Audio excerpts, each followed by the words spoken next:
देखो अभी हम लोग नेक्स्ट हमारा बैकएंड वाला पोर्शन स्टार्ट कर रहे हैं। तो बैकएंड के अंदर दो ही चीज़ों पे आप काम कर रहे हो। एक आप अपना सर्वर बना रहे हो और एक सर्वर की हेल्प से आप डेटाबेस को मैनेज कर रहे हो। सर्वर आप बनाओगे नोड जेएस की हेल्प से और डेटाबेस आप मैनेज करोगे मोंगोडीबी की हेल्प से। सर्वर पे यानी नोड जेएस पे आप एक्सप्रेस जेएस का यूज़ करोगे और एक्सप्रेस जेएस का यूज़ करते हुए आप सर्वर की जो रिक्वेस्ट एंड रिस्पॉन्स साइकिल है उसको मैनेज करोगे। तो पहले ये रिक्वेस्ट और रिस्पॉन्स क्या होता है ये समझते हैं।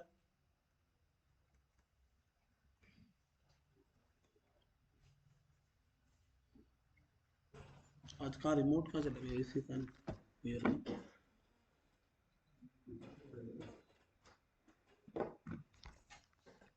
ठीक है, तो एक्सप्रेस की हेल्प से आप रिक्वेस्ट और रिस्पॉन्स को मैनेज करते हुए नोड जेएस की हेल्प से बने हुए एक सर्वर को मोंगोडीबी डेटाबेस से कनेक्ट करके आप क्या करने वाले हो, अपना बैकएंड बनाने वाले हो।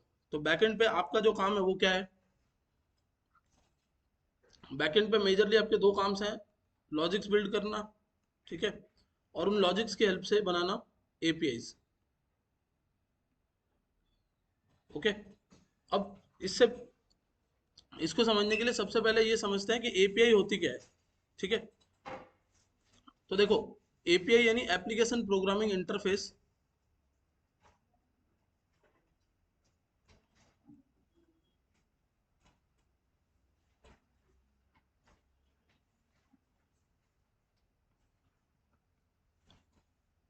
एपीआई का मतलब है application programming interface. Application programming interface क्या करता है? तो आपने मान लो कि एक फ्रंट एंड एप्लीकेशन बनाया है, वो अभी किसके हेल्प से बनाया है? हमने रिएक्ट जेएस के हेल्प से।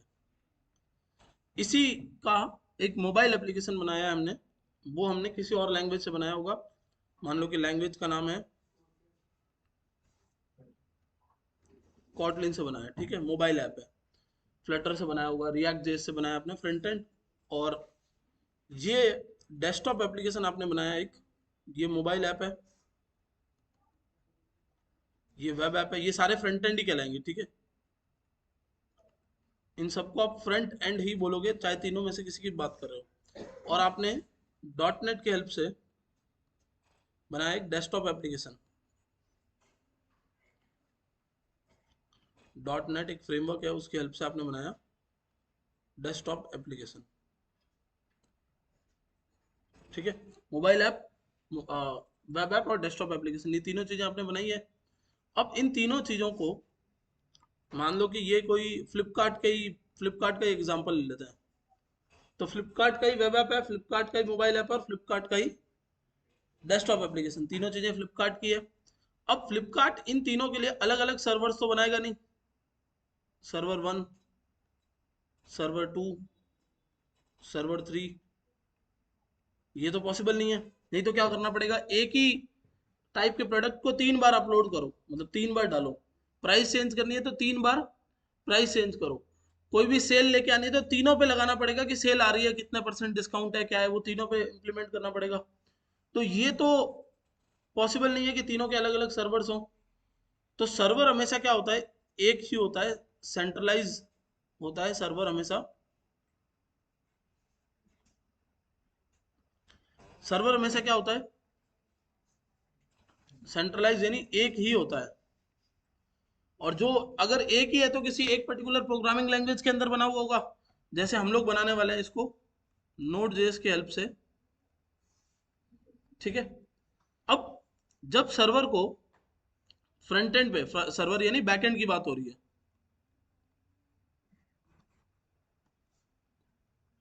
बैक एंड की बात हो रही है, और ये किसके हेल्प से बना हुआ है? जावास्क्रिप्ट के हेल्प से बना हुआ सर्वर है। जावास्क्रिप्ट क्यों? क्योंकि नोड जेएस से ही तो बना रहे हो ना। तो जावास्क्रिप्ट की हेल्प से बना हुआ सर्वर है। इस सर्वर से आपको फ्रंट एंड पे डेटा भेजना है, ठीक है। तो ये जो डेटाबेस पीछे कनेक्ट होगा वो कौन सा है? मोंगोडीबी। वो तो चलो ठीक है, इसने इसने कनेक्ट कर लिया पीछे। ओके, जावास्क्रिप्ट एक लैंग्वेज है, ये जावास्क्रिप्ट से बना हुआ है, लेकिन ये तो नहीं है, ये तो नहीं है। तो इनका आपस में कम्युनिकेशन कैसे होगा? दैट इज नॉट पॉसिबल कि ये लोग आपस में कम्युनिकेट कर पाए सारे के सारे। प्लस रिएक्ट इज सर्वरलेस, मतलब ये सारे क्या है, सर्वरलेस है, इनका खुद का कोई सर्वर थोड़ी है। तो अब अगर इनको डेटा लेके आना है या किसी डेटा को स्टोर करवाना है या कुछ भी करवाना है, तो इनको क्या करना पड़ेगा, इनको सर्वर पे रिक्वेस्ट करनी पड़ेगी और सर्वर इनको रिस्पॉन्स देगा। समझ में आया यहाँ तक?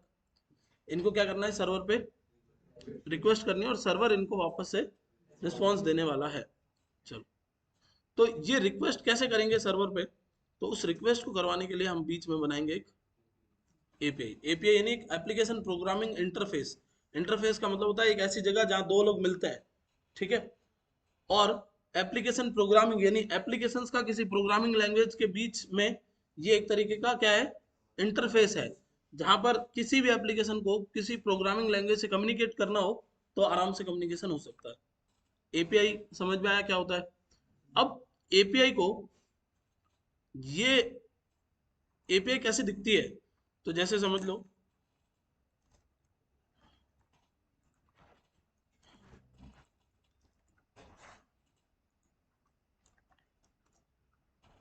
ये एक एपीआई है।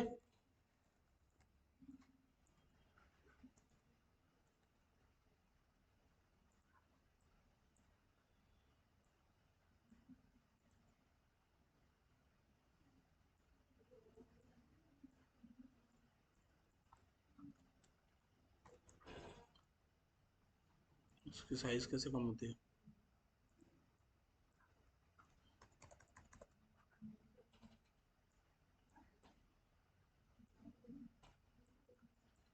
ठीक है, ये एक एपीआई है।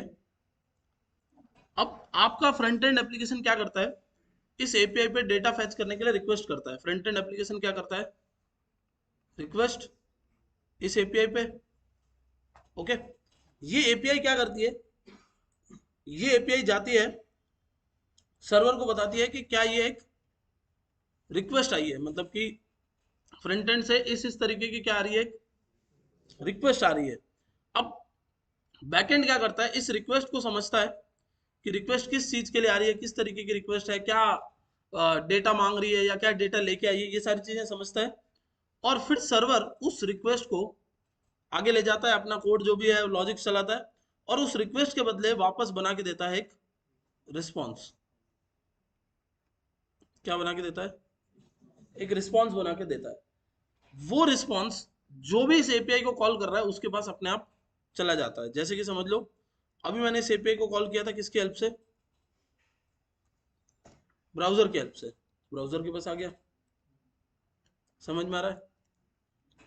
तो अभी कहानी बहुत सिंपल सी है कि आप जो एपीआई बना रहे हो, दिस इज द एपीआई, ऐसी कुछ दिखती है, नॉर्मल सी यूआरएल होती है।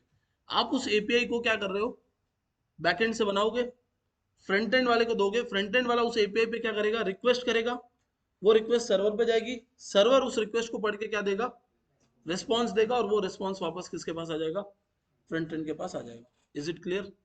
कोई कंफ्यूजन यहाँ तक? पक्का लॉक कर दें? चलो, हाँ बताओ। नहीं, कहाँ बना रहे हैं अपन, फ्रंट एंड की फाइल सर्वर पे है, बट फ्रंट एंड चलता कहाँ है, मेन चीज तो वो है। फाइल्स कहीं भी रखी हुई है उससे कोई फर्क नहीं पड़ता, फाइल्स आपस में थोड़ी बात कर रही है। कैसे होगी, आप चार फाइलों को पास पास में रख दो तो एक फाइल का डेटा दूसरी फाइल में अपने आप जाएगा। बट वो फाइल्स एक दूसरे के साथ थोड़ी चलती है, अगर चलती होती तो क्या कहते हैं, फ्रंट एंड पे, जैसे मैं रिएक्ट का कोई भी एप्लीकेशन खोलूँ फ्रंट एंड पे और जावास्क्रिप्ट बंद कर दूँ तो क्या वो चलेगा? क्योंकि जावास्क्रिप्ट का कोड ही तो चल रहा है उधर। तो फ्रंट एंड चलता कहाँ पर है, ब्राउजर पे चलता है, मोबाइल में ऐप में चलता है। तो कोड चाहे वहां पड़ा है बट कोड तो लोड हो गया ना आपके ब्राउजर पे, अब फ्रंट एंड तो आपके ब्राउजर पे चल रहा है, फ्रंट एंड सर्वर पे थोड़ी चल रहा है, कोड ब्राउजर पे एग्जीक्यूट हो रहा है फ्रंट एंड का, बैक एंड का सर्वर पे एग्जीक्यूट होता है। तो फ्रंट एंड, आप फ्रंट एंड की फाइलें कहीं भी पड़ी हो उससे कोई मतलब नहीं है, फ्रंट एंड चल कहाँ रहा है, ब्राउजर पे चल रहा है। तो रिक्वेस्ट अब कौन करेगा, ब्राउजर करेगा, तो वापस से रिक्वेस्ट जा रही है क्लाइंट साइड से सर्वर साइड की तरफ। हाँ, हाँ बस यही होती है एपीआई। ठीक है, समझे यहाँ तक? तो क्लाइंट साइड से सर्वर साइड पर एक रिक्वेस्ट जाती है। क्लाइंट साइड का मतलब क्या होता है? वो वाली साइड, जैसे कि ब्राउजर है आपका, मोबाइल ऐप है, डेस्कटॉप एप्लीकेशन, ये सब क्लाइंट साइड है। भले इनका कोड आपका लोड होके कहाँ से आया है? सर्वर से आया है। सर्वर से लोड होके इसलिए आया है ताकि वो हर कोई एक्सेस कर सके, इसलिए सर्वर पे रखा हुआ है। लेकिन चलता कहाँ है वो कोड? ओरिजिनली वो कोड एग्जीक्यूट कहाँ होता है? वो कोड एग्जीक्यूट हो रहा है कहाँ पे? आपके ब्राउजर के ऊपर, यानी जो आपका क्लाइंट एप्लीकेशन है उसके ऊपर। क्लाइंट एप्लीकेशन कुछ भी हो सकता है, आपका ब्राउजर भी क्लाइंट एप्लीकेशन है, आपका मोबाइल ऐप जो है वो भी क्लाइंट एप्लीकेशन है। और मोबाइल ऐप में भी तो क्या होता है, जब आप डाउनलोड करते हो तो क्या डाउनलोड हो रहा है? मतलब आप कोई भी ऐप डाउनलोड करते हो तो क्या डाउनलोड हो रहा है? उसका कोड डाउनलोड हो रहा है, फाइल डाउनलोड नहीं हो रही है। वो फाइल के अंदर क्या पड़ा है? फाइल के अंदर तो उसका कोड है पूरा पूरा। वो कोड डाउनलोड हो गया, अब वो वहां से कोड एग्जीक्यूट हो रहा है। वैसे ही आप जब भी कोई सॉफ्टवेयर डाउनलोड करते हो तो क्या डाउनलोड होता है? उसका कोड ही तो डाउनलोड हो रहा है, वो कोड आपके यहाँ पर एग्जीक्यूट होगा। वैसे ही वेब पेज पर क्या होता है? जैसे देखना, ये ब्राउजर है मेरा, ये मेरा एप्लीकेशन है। अब मैं wscubetech.com की रिक्वेस्ट करता हूँ वापस से। देखना, पहली बात तो जैसे मैं इधर क्लिक करूंगा ये कुछ ना कुछ रिक्वेस्ट चला देगा। wscubetech.com पे मैंने क्लिक किया, ये देखो कौन रिक्वेस्ट कर रहा है? ब्राउजर ने पहले wscubetech.com की रिक्वेस्ट की। किसको? सर्वर को। जो भी ब्राउजर wscubetech.com का सर्वर था, उस सर्वर ने वहां से क्या रिटर्न किया? एक कोड रिटर्न किया। कैसा दिखता है कोड? ऐसा दिखता है। ये कोड जब ब्राउजर के पास आया और ब्राउजर ने चलाया तो वो HTML पेज बना। वो कोई HTML पेज थोड़ी है, वो तो एक कोड है नॉर्मल सा। वैसे ही दो तरीके की चीजें सर्वर रिटर्न करेगा, या तो सर्वर टेम्पलेट रिटर्न करेगा जो कि ये है, या फिर सर्वर डेटा रिटर्न करेगा जो कि ये है।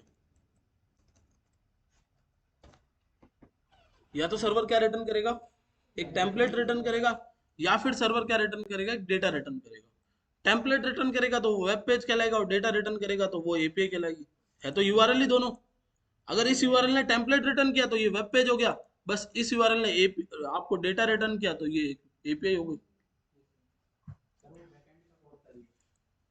नहीं, ये तो फ्रंट एंड का कोड है ना। बैकएंड पे तो रखा हुआ था, बस खाली उसने वहां से भेजा। मतलब आपने जब wscubetech.com बोला तो सर्वर ने इस फाइल को खोल के आपको दे दिया कि ये लो फाइल। अब इस फाइल को जब आपके ब्राउजर ने पढ़ा तो उसको समझ में आया कि ये तो एक HTML पेज है। लेकिन ब्राउजर के लिए, सर्वर के लिए कोई HTML पेज या कोई जेसन वेसन कुछ नहीं होता। सर्वर के लिए सिर्फ और सिर्फ एक ही चीज होती है, और वो क्या है? Normal text. जो आएगा उसको टेक्स्ट देना है। जैसे अगर ये वाला जो है, ये wscubetech.com है। अभी देखना, मैं फैच को बोलता हूँ कि ये इसको कॉल करे। Await fetch.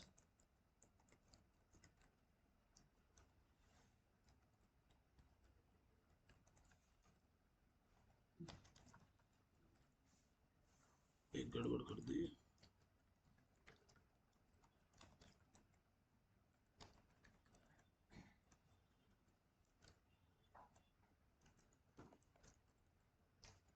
अभी फैच इसको कॉल करेगा।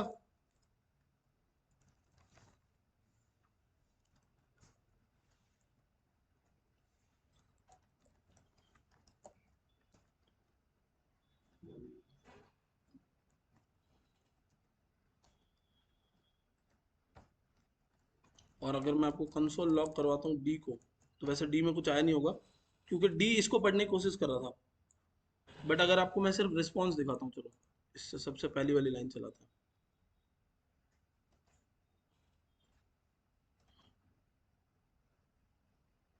ये रिस्पॉन्स आ रहा है। इस रिस्पॉन्स में जो बॉडी में आएगा ना, ये इस रिस्पॉन्स में जो एक्चुअल डेटा आएगा वो क्या होगा? वो एक HTML का पेज होगा। जैसे आप रिक्वेस्ट कर सकते हो, वैसे आपका ब्राउजर भी तो रिक्वेस्ट कर सकता है। ये आपका ब्राउजर रिक्वेस्ट करता है इस यूआरएल के लिए, तो उसको ये रिस्पॉन्स मिलता है। अब ब्राउजर कुछ और रिक्वेस्ट करेगा, देखो। जैसे ब्राउजर ने यहाँ पर रिक्वेस्ट की वेब डेवलपमेंट कोर्स, तो अब ब्राउजर ने रिक्वेस्ट किया ये web development course Jaipur HTML, तो उसको ये रिस्पॉन्स मिल रहा है। फिर ब्राउजर ने यहाँ से कुछ और रिक्वेस्ट की तो उसको और रिस्पॉन्स मिलेगा। तो ब्राउजर क्या कर रहा है? यहाँ से कुछ ना कुछ रिक्वेस्ट करता है, और उसके अगेंस्ट उसको क्या मिल रहा है? रिस्पॉन्स मिल रहा है। समझ में आ रहा है? ठीक है। तो ये फंडा समझ में आया। एपीआई क्या होती है? एक यूआरएल होती है जिसपे आपका फ्रंट एंड कुछ रिक्वेस्ट करेगा और बैकएंड उसके हिसाब से उसको रिस्पॉन्स देगा। रिक्वेस्ट करते हुए कुछ भी हो सकता है, मतलब रिक्वेस्ट किस किस टाइप की हो सकती है। तो रिक्वेस्ट में रिक्वेस्ट विथ डेटा भी हो सकती है और रिक्वेस्ट विदाउट डेटा भी हो सकती है।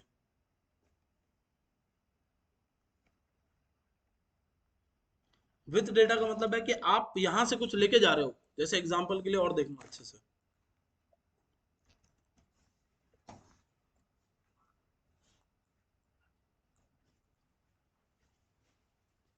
बुक फ्री डेमो,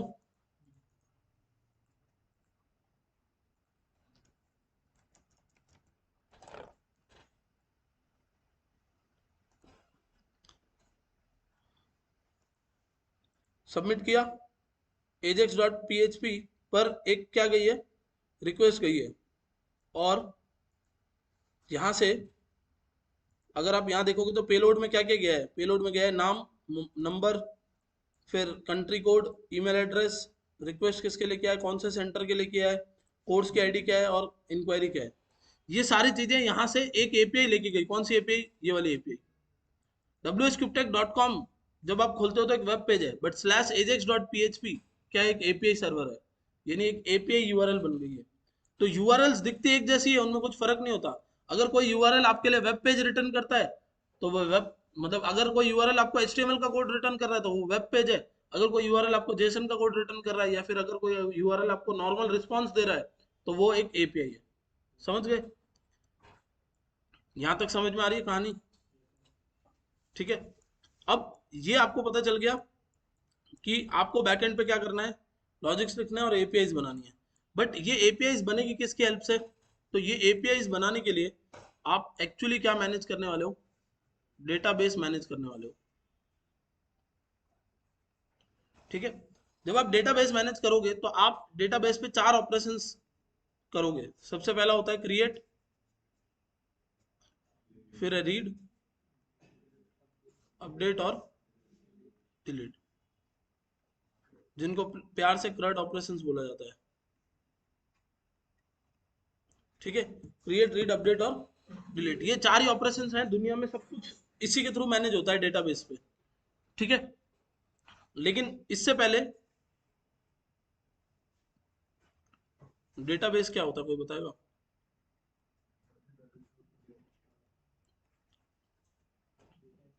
हाँ प्रतीक। डेटा स्टोर करते हैं। देखो डेटाबेस का सिंपल सा मतलब है, डेटा और बेस, दो शब्द है इसके अंदर। ठीक है। तो आर्मी बेस नाम सुना है कभी? आर्मी बेस मतलब क्या, जहां आर्मी वाले रहते हैं। डेटा बेस मतलब क्या, जहां पर डेटा रहता है। सिंपल सी चीज है। डेटा का मतलब क्या होता है, डेटा का मतलब होता है एक रॉ इंफॉर्मेशन।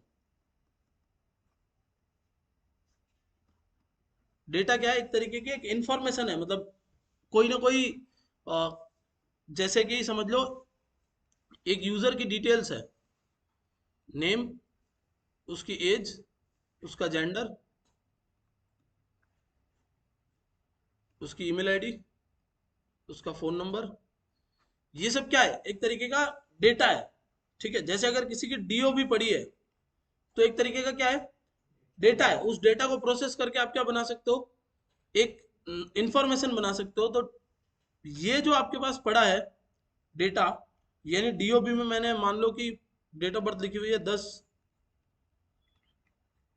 ठीक है। तो ये जो डेट ऑफ बर्थ है वो मेरे एज को कैलकुलेट करने में हेल्प करेगी।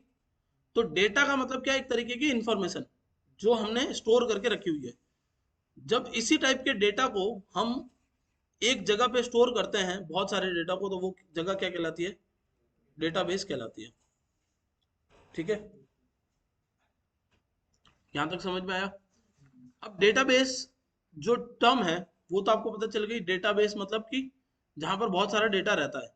बट डेटाबेस को मैनेज भी तो करना पड़ेगा, तो उसके लिए एक टर्म आती है डेटाबेस। डीबी का मतलब तो पता चल गया आपको,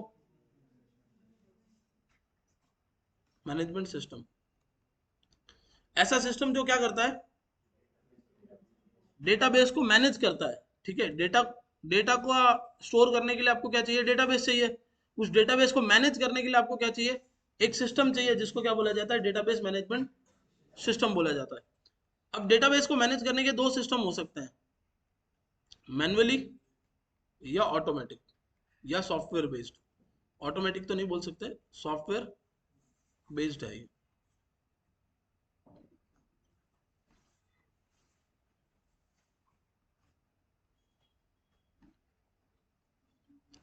ठीक है, मैन्युअली डेटा मैनेज हो सकता है और सॉफ्टवेयर बेस्ड डेटा मैनेज हो सकता है। मैन्युअली का मतलब क्या होता है? क्या होगा मैन्युअली का मतलब? जिसको हम खुद हाथ से मैनेज कर रहे हैं वो मैन्युअली डेटाबेस है। एग्जांपल के लिए, आप स्कूल गए हो सब लोग? ठीक है, सोनू आप गए हो? नहीं, आपने यस बोला नहीं। ठीक है, तो क्या हो संदीप? विद्यालय गए हो, अच्छा। तो आपके लिए नहीं है फिर ये एग्जांपल। ठीक है, तो स्कूल में आप हर रोज आप जाते थे और क्या लगती है? आपकी अटेंडेंस लगती है। आपके एक एक के नाम बोले जाते हैं और आप यस मैम यस सर करते हो। वो अटेंडेंस कैसे लग रही है? वो अटेंडेंस लग रही है मैन्युअली। मतलब आपका यहाँ नाम लिखा हुआ है राकेश, और आज की तारीख लिखी हुई है, नाम लिखा हुआ है नेक्स्ट आपका, फिर यहाँ पर नाम लिखा हुआ है, और आपकी यहाँ पर क्या है? डेट लिखी हुई है ये। अब इसके आगे एब्सेंट प्रेजेंट लगता जाता है, यही होता है। ठीक है, ये डेटा कैसे मैनेज हो रहा है? मैन्युअली मैनेज हो रहा है। अब क्योंकि अनुकृति कल आई नहीं थी और सोनू आई थी, तो अनुकृति को मैम का रजिस्टर मिल जाए तो वो ऐसे लाइन खींच सकती है। ठीक है, और एब्सेंट हो गया। तो मैन्युअली डेटाबेस जब मैनेज होता है तो वो, उसकी सिक्योरिटी कुछ नहीं होती, उसको डेटा को मैनेज करना मुश्किल होता है, उसके डेटा की कंसिस्टेंसी कुछ नहीं होती। कंसिस्टेंसी का मतलब है कि सभी जगह एक ही बराबर डेटा पड़ा है, इसकी कोई अश्योरिटी नहीं है। जैसे एग्जांपल के लिए बैंक का एग्जांपल मान लेते हैं अपन। बैंक में अकाउंट है आपका, क्या नाम से है? दुष्यंत शर्मा नाम से ना? ठीक है, तो दुष्यंत शर्मा नाम से, स्पेलिंग गलत तो नहीं लिखी? Sorry, DUSHYAN। ठीक है, दुष्यंत का एक बैंक अकाउंट है, और बैंक अकाउंट है मान लो SBI में, और अभी साल चल रहा है 1902। ठीक है, तो अब दुष्यंत का बैंक अकाउंट जो है SBI के अंदर है, और उसके अंदर अकाउंट में बैलेंस पड़ा है 5 करोड़।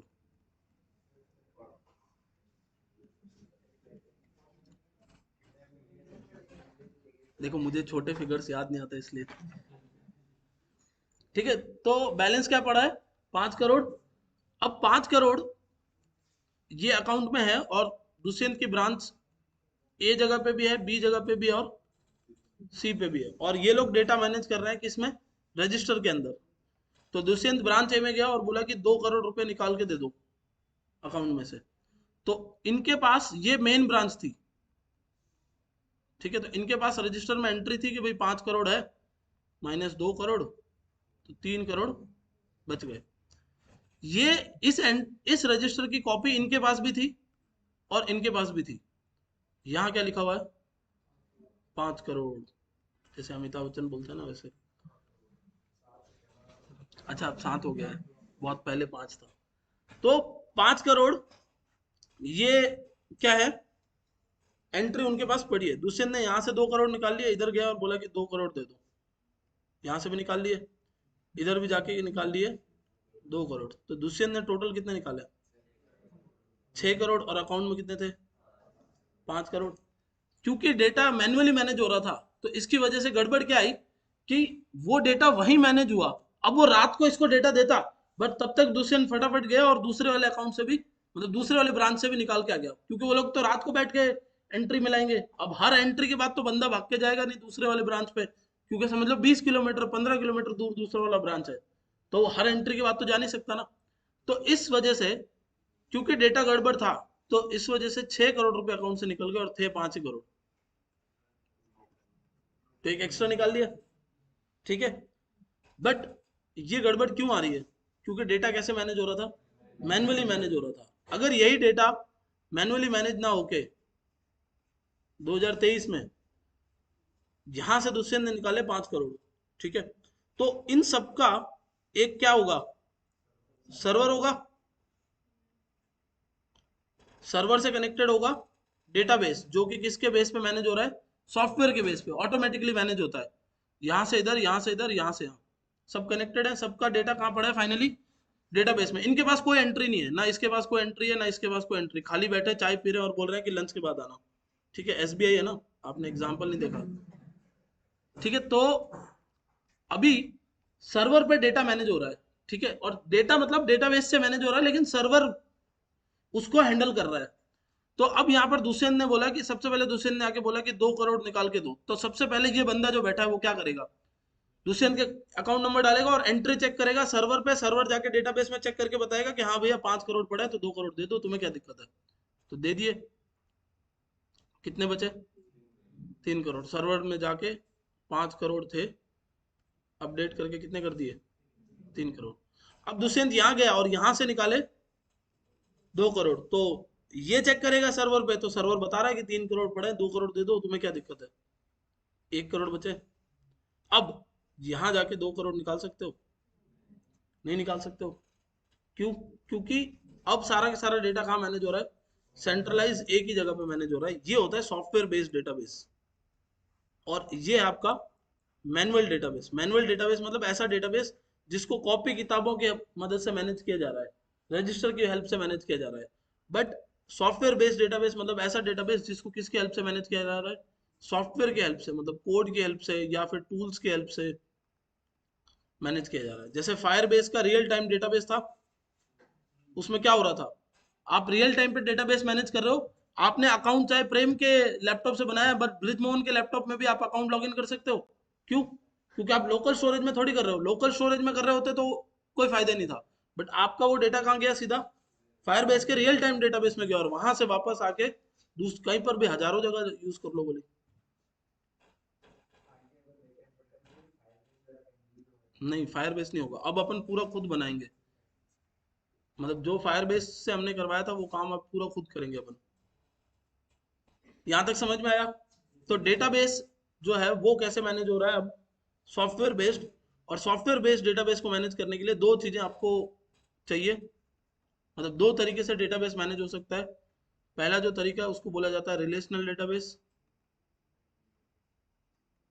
और दूसरा जो तरीका है वो है नॉन रिलेशनल डेटाबेस। ये मैं आपको एक तरीके से पूरी बीसीए पढ़ा रहा हूँ, डेटाबेस वाली क्लास, डेटाबेस वाला पूरा कोर्स पढ़ा रहा हूँ 1 घंटे की क्लास में। बीसीए बीटेक कुछ भी कर रहे होगे आप, डेटाबेस के अंदर यही होता है, बट वो थोड़ा डीप में पढ़ाते हैं, अपन इतना डीप में जा नहीं सकते, नहीं तो 1 साल पूरा उसी में चला जाएगा। क्या हो, राहुल डीप में नहीं पढ़ाते।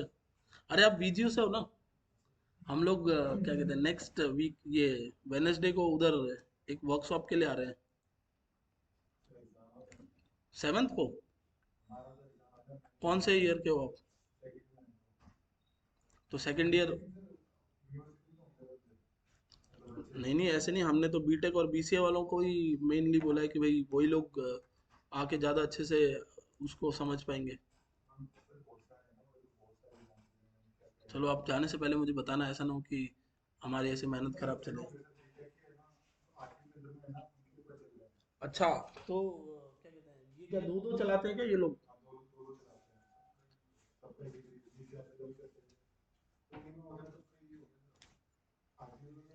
2 यूनिवर्सिटीज से एफिलेटेड है, एक तो ये खुद ही यूनिवर्सिटी है, मतलब एक तो डीम्ड यूनिवर्सिटी है और एक इन्होंने कहीं से ले रखा है।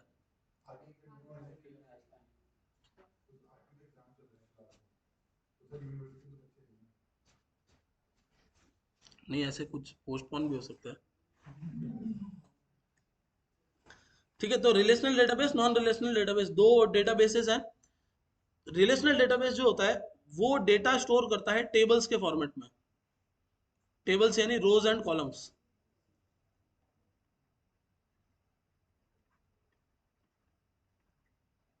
ठीक है। नॉन रिलेशनल डेटाबेस जो होता है वो डेटा स्टोर करता है कलेक्शंस के फॉर्मेट में। कलेक्शंस के अंदर क्या होते हैं, डॉक्यूमेंट एंड कीज, ये डॉक्यूमेंट एंड वैल्यूज बोल सकते हो आप, वैल्यूज बोल सकते हो, कीज बोल सकते हो, क्योंकि document is a kind of JavaScript object. JavaScript का जो ऑब्जेक्ट होता है ना, ऑब्जेक्ट के जैसा दिखता है डॉक्यूमेंट। ठीक है, हमने मोंगोडीबी पे, सॉरी, हमने फायरबेस पे डेटाबेस बनाया था, तो वहां पर क्या हो रहा था, डेटा कैसे स्टोर होता है, की और वैल्यू के पेयर में, नाम ये, फिर ईमेल ये नॉन रिलेशनल डेटाबेस का एग्जांपल है। बस रिलेशनल डेटाबेस का एग्जांपल है टेबल। टेबल मतलब किस टाइप की टेबल, जो आपके अटेंडेंस के लिए मैम ने टेबल बना रखी थी ना, वो भी रिलेशनल डेटाबेस है। उसमें डेट और नाम के साथ में एक रिलेशन क्रिएट किया हुआ है, और डेट और नाम के साथ में अटेंडेंस ली जा रही है। ठीक है, तो रिलेशनल डेटाबेस कैसे मैनेज होता है, टेबल में। टेबल में क्या होता है, row and column. Non relational database कैसे मैनेज होता है, कलेक्शंस में। कलेक्शंस में होते हैं डॉक्यूमेंट एंड कीज। लिख दो ज्यादा अच्छे से।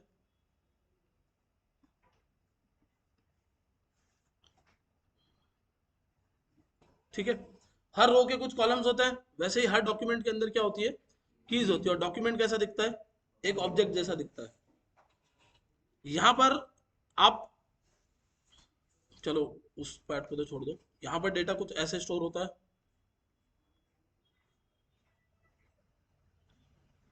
जैसे सीरियल नंबर, नाम, एज, डीओबी। ठीक है, यहाँ जब भी डेटा स्टोर होगा तो ऐसे स्टोर होगा।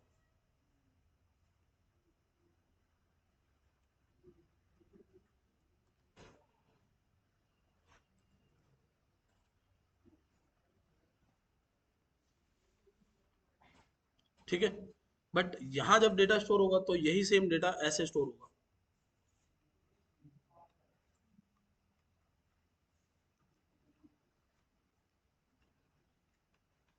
समझ गए, यहाँ पर क्या है, ऑब्जेक्ट, और वहां क्या होती है, टेबल होती है। मतलब ऑब्जेक्ट को कलेक्शन बोला जाता है, क्योंकि बहुत सारे ऑब्जेक्ट्स होंगे इसके अंदर। एग्जाम्पल के लिए,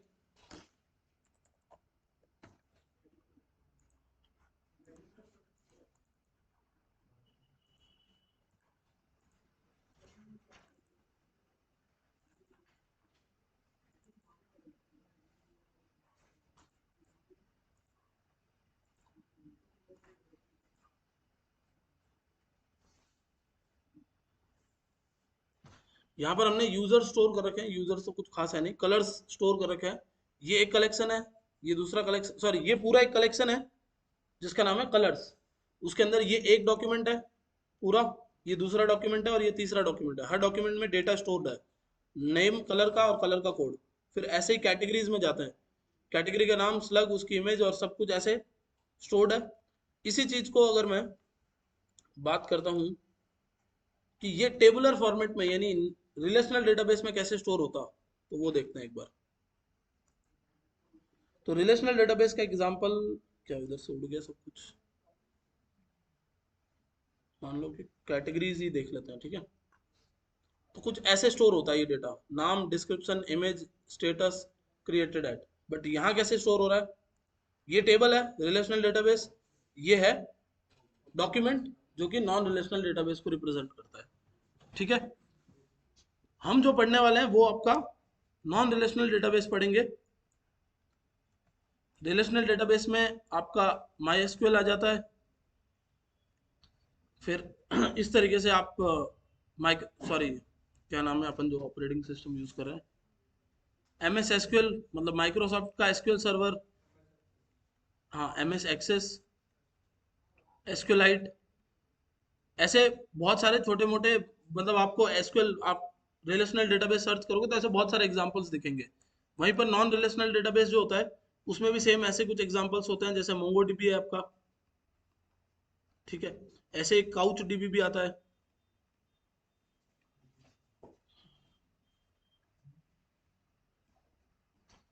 ऐसे ही आपके पास में, ये सिलेक्ट कैसे हो गया,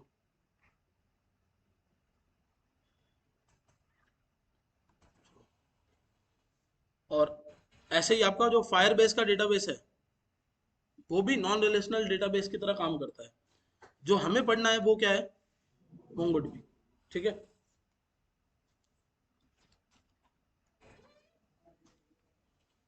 जिसने पढ़ रखा होता है ना, उसको समझ आता है कि अच्छा ये ऐसे ऐसे ऐसे चीजें काम करती है। जब मैं आपको पहली बार क्लास में समझा रहा होता हूँ ना, कोई ध्यान नहीं देता उसको, सबको लगता है कि सर ज्ञान दे रहे हैं, थियरी है, जब कुछ होगा तब देखेंगे। बट जब पढ़ लेते हो उसके बाद में फिर ज्ञान वापस सुनते हो तो ऐसा लगता है कि हाँ यार काम की चीज़ है। ठीक है, तो अभी हमें जो डेटाबेस पढ़ना है वो कौन सा है? MongoDB database. इस बार अपन एक थोड़ा सा नया तरीके से ट्राई करेंगे। पहले हम हमेशा नोड जेएस पढ़ते थे, फिर मोंगोडीबी पढ़ते थे। इस बार पहले मोंगोडीबी पढ़ेंगे, बाद में नोड जेएस पढ़ेंगे। ठीक है, इसमें कुछ लिखना चाहते हो, कुछ पूछना चाहते हो? आपको क्विकली एक बार मैं रिवीजन दे देता हूँ। हम सर्वर साइड पर कोड करेंगे, एक्सप्रेस नोड और मोंगोडीबी की हेल्प से हम क्या करने वाले हैं, अपना सर्वर बनाने वाले हैं। फ्रंट एंड से हमने फ्रंट एंड के लिए हमने रिएक्ट यूज कर लिया। अब हम बैक एंड से एपीआईज बनाएंगे। वो एपीआईज फ्रंट एंड से रिक्वेस्ट लेके जाएगी सर्वर पे। सर्वर मोंगोडीबी से कनेक्ट करेगा और जहां जरूरत पड़ेगी उसके हिसाब से डेटा लाने ले जाने का काम करेगा, यानी क्रिएट, रीड, अपडेट और डिलीट का काम करेगा। और वापस भेजेगा रिक्वेस्ट उस एपीआई कॉल को जिसने यहाँ पर किसी भी टाइप की रिक्वेस्ट की है। वो रिस्पॉन्स वापस इनके पास आएगा और ये वहां पर कुछ चमत्कार दिखाएंगे। ठीक है, इस काम को करने के लिए हम डेटाबेस यूज कर रहे हैं। डेटाबेस का मतलब है डेटा का कलेक्शन। बेस का मतलब होता है ऐसी जगह जहां बहुत सारे लोग रह रहे हैं। जैसे आर्मी बेस मतलब बहुत सारे आर्मी वाले रहते हैं। जहां डेटा रहता है वहां पर डेटाबेस कहलाता है, मतलब बहुत सारा डेटा है यहाँ पे। अब क्योंकि डेटाबेस को मैनेज करना है तो आपके पास दो तरीके हैं, मैनुअली मैनेज कर सकते हो या सॉफ्टवेयर बेस्ड। मैनुअली मैनेज करते हो तो कुछ दिक्कतें भी आती है, लेकिन छोटे लेवल पे मैनुअली भी मैनेज कर सकते हो। जैसे 50 लोग हैं और 50 लोगों के सिर्फ आपको समझ लो अटेंडेंस लेनी है, कोई वर्कशॉप हुई और अटेंडेंस लेनी है, तो जरूरी नहीं है कि आप उसका एक पूरा सॉफ्टवेयर बनाने बैठ जाओ। आप वो पेपर पे भी ले सकते हो। बट अगर उस डेटा को आपको संभाल के रखना है और आगे आपको फ्यूचर में भी कुछ करवाना है, प्लस उस डेटा पे जैसे ही यूजर ने अपना फॉर्म फिल कर दिया, इंक्वायरी फिल कर दी, उसको एक व्हाट्सएप मैसेज चला जाना चाहिए, उसकी ईमेल आईडी पे एक चला जाना चाहिए। या जैसे ही समझ लो यूजर ने रजिस्टर किया किसी वर्कशॉप के लिए, उसको एक मैसेज चला जाए कि thank you for registration this that, तो फिर आपको कहाँ जाना पड़ेगा? सॉफ्टवेयर पे, क्योंकि डेटा स्टोर करके उस पर और भी काम करवाना है। तो डेटा को स्टोर करके उस पर काम करवाने के लिए आप क्या करोगे? Software based database management system की बात करोगे, जिसमें क्या है, दो तरीके के डेटाबेस हैं, रिलेशनल और non relational. Relational database table और कॉलम के फॉर्मेट में होता है, ऐसा कुछ। और नॉन रिलेशनल डेटाबेस कलेक्शंस के अंदर स्टोर होता है, डॉक्यूमेंट और कीज के फॉर्मेट में। डॉक्यूमेंट मतलब एक तरीके का जावास्क्रिप्ट का ऑब्जेक्ट। ठीक है, बस।